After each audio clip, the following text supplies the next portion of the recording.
शिवाजीराव गायकवाड़ यानी कि रजनीकांत किसी भी विशेष इंट्रोडक्शन, तारुफ या पहचान के मोहताज नहीं।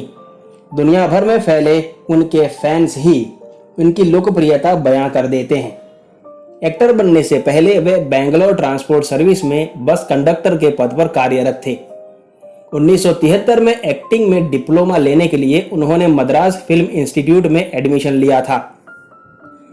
1975 की तमिल ड्रामा फिल्म अपूर्व रंगला में उन्होंने डेब्यू किया था।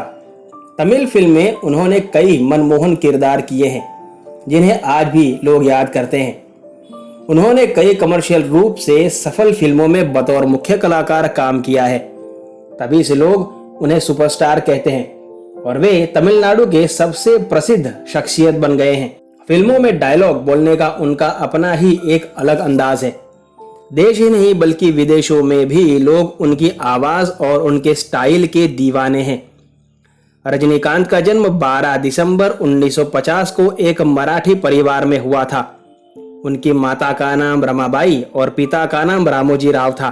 उनके पिता बेंगलोर के पुलिस कांस्टेबल और माता गृहिणी थी।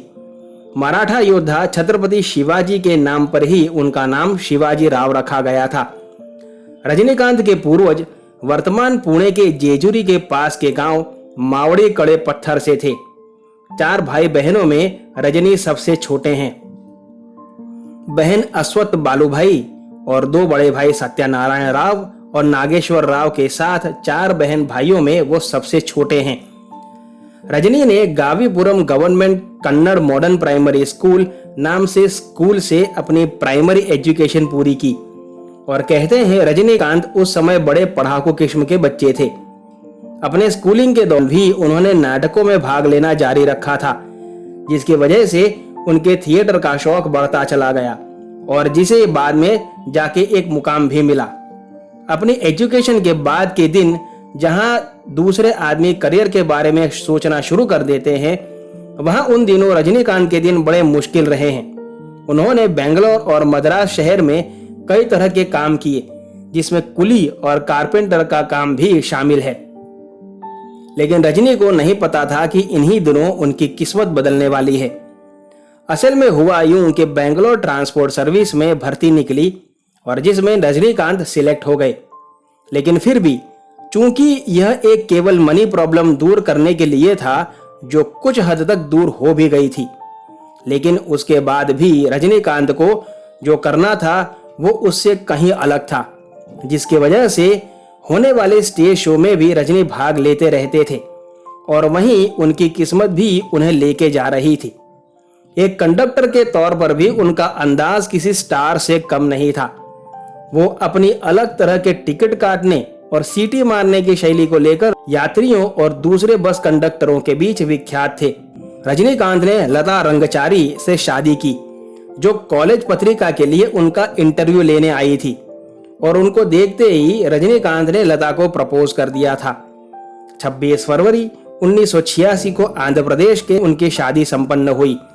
रजनीकांत की 2 बेटियां ऐश्वर्या रजनीकांत और सौंदर्या रजनीकांत हैं। ऐश्वर्या रजनीकांत ने 2004 में साउथ एक्टर धनुष के साथ शादी की और उनके 2 बेटे भी हैं। उनकी छोटी बेटी सौंदर्या तमिल फिल्म इंडस्ट्री में सक्रिय है, जो निर्देशक, निर्माता और ग्राफिक डिजाइनर भी हैं। उन्होंने 2010 में बिजनेसमैन अश्विन राम कुमार से शादी की और उनके एक बेटा वेद कृष्ण है। रजनीकांत का फिल्मी सफर भी किसी फिल्म से कम नहीं है।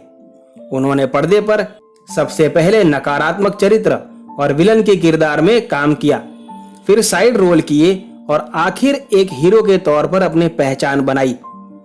एक समय ऐसा भी था जब बेहतरीन अभिनेता होने के बावजूद उन्हें कई वर्षों तक नजरअंदाज किया जाता रहा, पर उन्होंने अपनी हिम्मत नहीं हारी। ये बात रजनीकांत के आत्मविश्वास को और विपरीत परिस्थितियों में भी हार न मानने वाले जज्बे को बयां करती है। रजनीकांत ने यह साबित किया कि उम्र केवल एक संख्या है और अगर व्यक्ति कुछ मन में ठान ले तो वो जरूर पूरा कर सकता है। चुटकुलों की दुनिया में रजनीकांत को ऐसे में जाना जाता है जिसके लिए नामुमकिन कुछ भी नहीं, और रजनीकांत लगातार इस बात को सच साबित करते आ रहे हैं। रजनीकांत ने अपने फिल्मी करियर की शुरुआत 1975 में बनी तमिल फिल्म अपूर्व रंगल से की थी। इस फिल्म में निर्देशक बालचंदर ने विद्या के पति का छोटा सा रोल दिया था और कमल हासन इस फिल्म के मुख्य अभिनेता थे। इस फिल्म की काफी सराहना हुई थी, जिसे 3 राष्ट्रीय फिल्म पुरस्कार से सम्मानित किया गया। फिल्मी करियर की शुरुआत में कई फिल्में कमल हासन के साथ की, जिसमें से सभी फिल्मों में कमल हासन मुख्य अभिनेता और रजनीकांत नेगेटिव रोल में रहते थे। 1978 में रजनीकांत तमिल और कन्नड़ भाषाओं में 20 फिल्में की थी।